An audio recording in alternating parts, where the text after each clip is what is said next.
Hello बच्चों, let's read the question. Question है PbCl4 is less stable then SnCl4 why. अब यहाँ पे हमें स्टेबिलिटी ऑफ क्लोराइड्स के बारे में बात करनी है। तो की कॉन्सेप्ट यहाँ पे जिस कॉन्सेप्ट के बेसिस पे हम इसको एक्सप्लेन करने वाले हैं वो कॉन्सेप्ट है इनर्ट पेयर इफेक्ट। तो पहले हमको समझना होगा कि इनर्ट पेयर इफेक्ट होता क्या है। देखो, इनर्ट पेयर इफेक्ट हमें जनरली पी ब्लॉक एलिमेंट्स में देखने को मिलता है, राइट। पी ब्लॉक एलिमेंट्स में यानी कि जो आपके ग्रुप नंबर 13 से ग्रुप नंबर 17 के एलिमेंट्स होते हैं उनमें, नोबल गैसेस में नहीं होता ये जनरली, आपको ग्रुप 13 से ग्रुप 17 के जो एलिमेंट्स हैं उनमें ये देखने को मिल सकता है इनर्ट पेयर इफेक्ट। अब इसमें क्या होता है कि जैसे जैसे हम नीचे जाते हैं ना, down the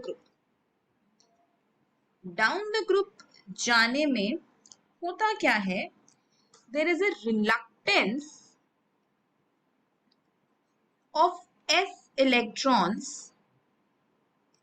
to participate in bonding. s electrons bonding में participate नहीं करते। क्यों नहीं करते? इसीलिए नहीं करते क्योंकि आपके पास इंटरवीनिंग, मतलब जैसे जैसे हम नीचे जाते हैं एटम आपका बड़ा होता जाता है, साइज उसका बड़ा होता जाता है, तो एटॉमिक नंबर भी बढ़ेगा ऑब्वियसली। तो उसमें जब उसकी इलेक्ट्रॉनिक कॉन्फ़िगरेशन लिखी जाती है तो d और f ऑर्बिटल्स भी भरने लग जाते हैं। तो ये जो d और f ऑर्बिटल्स भरने लग जाते हैं, इनसे क्या होता है, ये जो d और f ऑर्बिटल्स बीच में आ गए, इनकी फिलिंग हो गई, इससे क्या होगा, इनकी पुअर शील्डिंग की वजह से, इनकी क्या होती है, पुअर शील्डिंग। तो पुअर शील्डिंग की वजह से इलेक्ट्रॉन्स बॉन्डिंग में पार्टिसिपेट नहीं कर पाते। जैसे अगर यहाँ पे हम लेड और Sn की बात करें, ये दोनों ग्रुप 14 को बिलोंग करते हैं। ग्रुप 14 क्या हुआ, carbon, silicon, germanium, tin, lead, यही एलिमेंट्स हुए आपके ग्रुप 14 के। अब देखो क्या होता है, ग्रुप 14 की जो आउटर इलेक्ट्रॉनिक कॉन्फ़िगरेशन होती है वो होती है NH2Np4, राइट। NH2Np4 होती है, सॉरी NH2Np2 होती है, राइट। NH2Np2 इनकी इलेक्ट्रॉनिक कॉन्फ़िगरेशन होती है आउटर। तो देखो क्या होता है, यहाँ पे दो तरीके की ऑक्सीडेशन स्टेट्स पॉसिबल है। अगर तो ये चारों इलेक्ट्रॉन्स निकल जाएंगे तो +4 ऑक्सीडेशन स्टेट हो सकती है, या फिर अगर S ना निकले और सिर्फ P के निकले तो +2 ऑक्सीडेशन स्टेट हो जाती है। तो इनर्ट पेयर इफेक्ट से क्या होता है ना, जैसे जैसे हम नीचे जाते हैं इनर्ट पेयर इफेक्ट बढ़ता जाता है।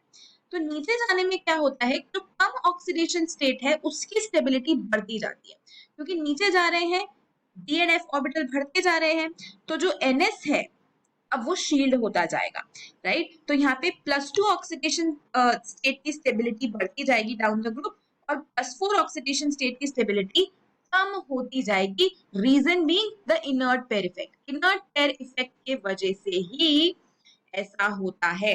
तो अगर आप यहाँ पे देखो तो लेड जो है वो टिन से नीचे लाई करता है।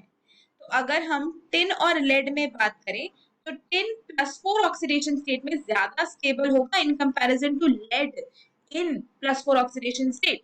इसीलिए SnCl4 is more stable than PbCl4. This is due to the stability of the +4 oxidation state of tin as compared to lead. अगर यहाँ पे +2 ऑक्सीडेशन स्टेट की बात करते तो Sn की +2 ऑक्सीडेशन स्टेट लेड की +2 ऑक्सीडेशन स्टेट से कम स्टेबल है। तो अगर हम इनके डाइक्लोराइड की बात करते हैं तो PbCl2 जो है वो ज्यादा स्टेबल है इन कंपैरिजन टू SnCl2। तो ये क्यों हो रहा है, due to the inert pair effect. जैसे जैसे नीचे जाते हैं लोअर ऑक्सीडेशन स्टेट की स्टेबिलिटी बढ़ती जाती है और हायर ऑक्सीडेशन स्टेट की स्टेबिलिटी कम होती जाती है। तो यही इस क्वेश्चन का आंसर है that why PbCl4 is less stable than SnCl4. It is due to the inert pair effect, right? Hope you understood it well. Best of luck.